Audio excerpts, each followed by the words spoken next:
नमस्कार, one India Hindi में आपका स्वागत है। मैं हूं राहुल पांडे। नागालैंड के मोन जिले में कथित तौर पर सुरक्षा बलों की गोली से 12 ग्रामीणों की मौत का मामला सामने आया। ग्रामीणों को उग्रवादी समझकर सुरक्षा बलों ने गोली चलाई थी, जिसके बाद आक्रोशित ग्रामीणों ने भी सुरक्षा बलों के जवानों पर हमला कर दिया, जिसमें एक जवान शहीद हुआ और कई घायल। लेकिन सवाल यह है कि आखिर इतनी बड़ी घटना के पीछे की वजह क्या है? सुरक्षा बलों ने किन उग्रवादियों पर कार्रवाई करने के लिए घेराबंदी की थी? 7 साल बाद फिर क्यों नागालैंड में हिंसा की आग भड़कने लगी? नागालैंड का पूरा विवाद क्या है, चलिए आपको विस्तार से बताते हैं। भारत की आजादी के समय मुस्लिम लीग के दबाव में पाकिस्तान को अलग देश बनाने पर मंथन चल रहा था। उस दौरान नॉर्थ ईस्ट के भी कई राज्य अलग होने के लिए तैयार नहीं थे। तब सरदार वल्लभ भाई पटेल और पंडित जवाहरलाल नेहरू ने इनको समझाने की कवायद शुरू की।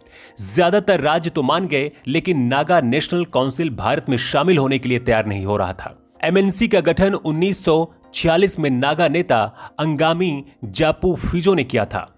वे नागालैंड को अलग देश का दर्जा दिलाने की मांग कर रहे थे। तब पंडित जवाहरलाल नेहरू ने नागा इलाके को असम का हिस्सा बताते हुए इनकी मांगों को खारिज कर दिया था। इसके बाद 1956 में उन्होंने भारत सरकार को चुनौती देते हुए नागा फेडरेशन गवर्नमेंट यानी कि एनएफजी का गठन किया। अंगामी ने हथियारों से लैस नागा फेडरेशन आर्मी का भी गठन किया था। इस आर्मी के जरिए आतंकी घटनाओं को अंजाम दिया जाने लगा। इसके बाद आता है साल 1964, जब यहां पहली बार चुनाव कराए गए। लेकिन अलग राज्य बनने के बावजूद नागालैंड में उग्रवादी गतिविधियों पर रोक नहीं लग पाई। 1975 में कई उग्रवादी नेताओं ने हथियार डाला, लेकिन यह काफी नहीं था। 1980 में कुछ उग्रवादियों ने मिलकर national socialist council of Nagaland का गठन किया।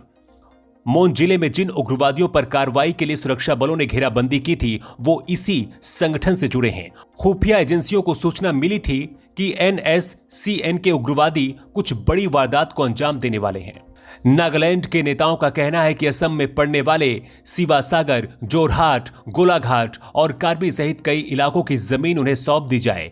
नागालैंड के दावों के विपरीत असम सरकार का कहना है कि ये सभी इलाके हमेशा से असम का हिस्सा रहे हैं, इसलिए इन पर नागालैंड का दावा करना गलत है। असम सरकार का यह भी आरोप है कि नागाओं ने सीमावर्ती कई जिलों में अतिक्रमण कर लिया है।